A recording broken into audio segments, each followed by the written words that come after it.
हमारे मुल्क में इतनी मर्दाना कमज़ोरी है जिसकी वजह से हर गांव हर शहर में आपको इस चीज़ का इश्तिहार ज़रूर नज़र आता है, लेकिन हमारे मुआशरे में तो कोई मर्द खुद को मानने को तैयार नहीं कि वो कमज़ोर है। फिर ये इश्तिहार क्यों? कैमरा ऑन है, बता दो तो कमज़ोरी है कहाँ पे? कमज़ोरी यहाँ पे क्या हमने मर्द को इतनी ताकत दी है कि उसे हम सिखा सकें कि औरत इज्जत करने वाली चीज़ है, औरत रिस्पेक्ट देने वाली चीज़? हमने सिखाया मर्द को? हमने नहीं सिखाया। हमने मर्द को सिखाया कि औरत खरीदने वाली चीज़ है। तुम जितना ज्यादा कमाओगे उतनी अच्छी खूबसूरत औरत की बोली लगा के खरीद पाओगे। हमने तो मुआशरे में मर्द को ये सिखाया है, तो फिर हम क्यों लोग इतना पीट के कहते हैं कि मर्द जालिम? औरत आज निकल के कहती है रोड पे मेरा जिस्म मेरी मर्जी है और मर्द जालिम है। मर्द जालिम बना कैसे है? कौन सी औरत मर्द से आज ये तवक्को नहीं करती कि मुझे शादी करने के लिए अपनाने के लिए पहले तुम्हारे पास गाड़ी बंगला होना चाहिए?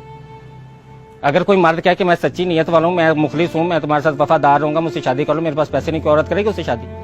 उस औरत को हक है फिर ये कहने का कि भाई मर्द जालिम है? औरत खुद जालिम है। औरत ने मर्द पे जुल्म किया हुआ है और वो इस जुल्म को मानती नहीं। मर्द इतना ज्यादा मर्द मजबूर हो गया कि अब तो हमें ये सुनने को मिलता है कि अब तो ज्यादातर खुसरे जो होते हैं ना वो नकली आ गए, वो तो कुछ लड़के खुसरे बने हैं। हम डूब के नहीं मरते ये बात करते, वो कैसे नकली खुसरे बने हैं?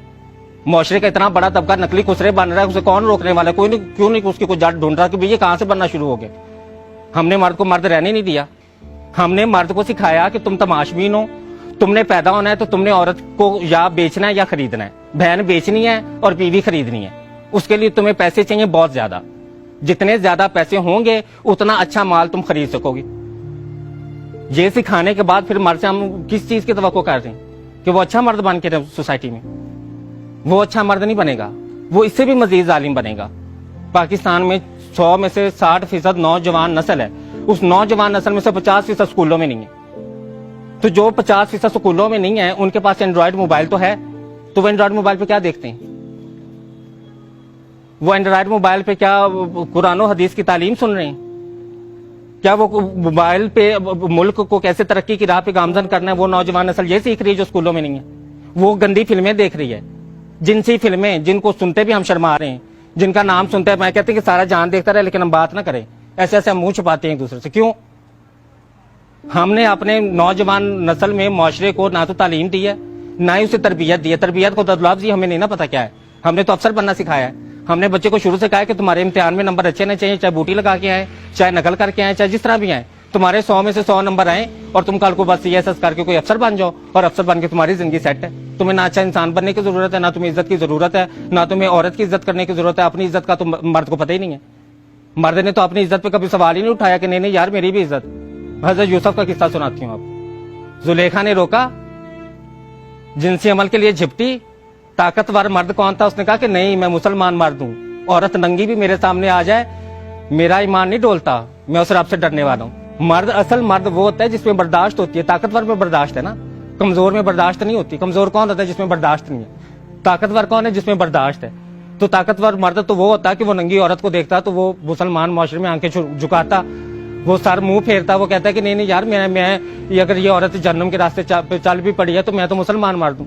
मेरा काम तो औरत की इज्जत करना है, उसको इज्जत देना, उसका जिस्म ढांपना, उसका जिस्म नंगा करना नहीं है। ये सिखाना था हमने मर्द को, हमने नहीं सिखाया। हमने तो उसे बोली लगाना सिखाया। हमने उसे कहा बोली लगाओ, बीवी खरीदनी है तो बोली लगाओ, अगर तुम्हें अपनी बहन का कहीं रिश्ता करना है तो उसके लिए भी बोली लगाओ। पूछो कि कोई तुम कितना पे कर सकते हो, कोई तुम्हें कितना पे कर सकता है।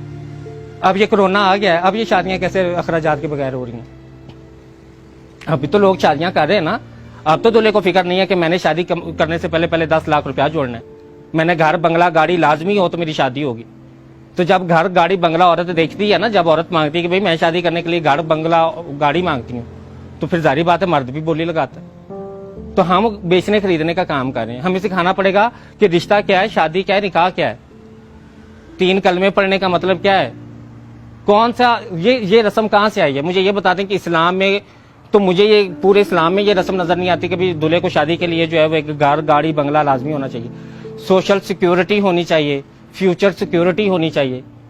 ये कॉन्सेप्ट कहाँ से है? कौन लेके आए सोसाइटी में ये कॉन्सेप्ट? जाहिर बात है जब औरत मर्द से तवक्को करेगी इस चीज की तो मर्द भी तो फिर बदले में मांगेगा ना। ये तो लेन का देन है, मार्केटिंग क्या है। आप बोली लगाएंगे, आप खरीदेंगे तो फिर शराइत रखी जाएंगी। फिर जब आप दूल्हे को कहेंगे कि भी तुम्हें शादी करने से पहले घर गाड़ी बंगला खरीदना है, तो फिर वो कहेगा भी घर गाड़ी बंगला खरीदना है तो फिर मुझे इस नक्शे की औरत भी चाहिए।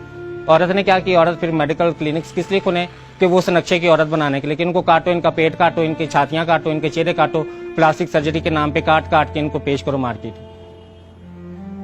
इस ट्रेंड में आज हम जिंदगी गुजारे। आज उस पेट काटने का नाम हमने लेपोथेरेपी रखा हुआ है। हम चेहरा काटते हैं तो उसका नाम हमने जो है वो प्लास्टिक सर्जरी रखा हुआ है। हम छाती काटते हैं तो हमने उसका नाम सिलिकॉन सर्जरी रखा हुआ है। हमने तो नाम बदल के तो उनको बड़ा ग्लोरीफाई किया हुआ है ना, उनके नाम ऐसे ग्लोरीफाई करके रखे हुए कि कोई ये महसूस ना करे कि मैं जिंदा जान अपना पेट कटवाने लगा हूं। ये किसी को महसूस ना हो, सबको ये महसूस हो कि मैं लेपोथेरेपी करा रहा हूं, मैं पता नहीं हुसन का शहजादा बनने लगा हूं। तो हमारे वक्त में तो फिर भी जो मर्द होता था ना, जब जवान होता था तो मेरे नानी दादी जो थी वो देसी घी की खुराकें बनाती थी, वो मजूने बनाती थी कि नहीं बच्चा जवान हो गया उसको ये खुराक खिलानी। आजकल बच्चे क्या कर रहे हैं, आजकल जो स्टीरॉयड का टीका है, जहर है, वो जिस्म में लगा रहे हैं जवान बच्चा। ना उनकी ज़हनी हालत ठीक रही, ना उनकी जिनसी हालत ठीक रही। और बच्चे पैदा करने का मतलब ये कतई ही नहीं है कि आप जिनसी तौर पे मजबूत और ताकतवर हैं। बच्चे पैदा होते हैं अल्लाह के अमर से। अगर आप औरत को जिनसी तस्कीन दे रहे हैं तो फिर आप ताकतवर मर्द हैं जिसको मर्दाना कमजोरी नहीं है।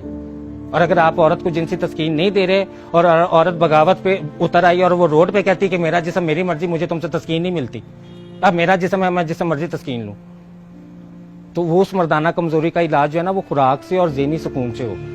जब तक मर्द के ज़हन में ज़हनी सुकून नहीं डाला जाएगा, जब तक उसके ऊपर से ये जिम्मेदारियां और बोझ नहीं हटाए जाएंगे, तब तक ये चीज़ें नहीं ठीक होंगी।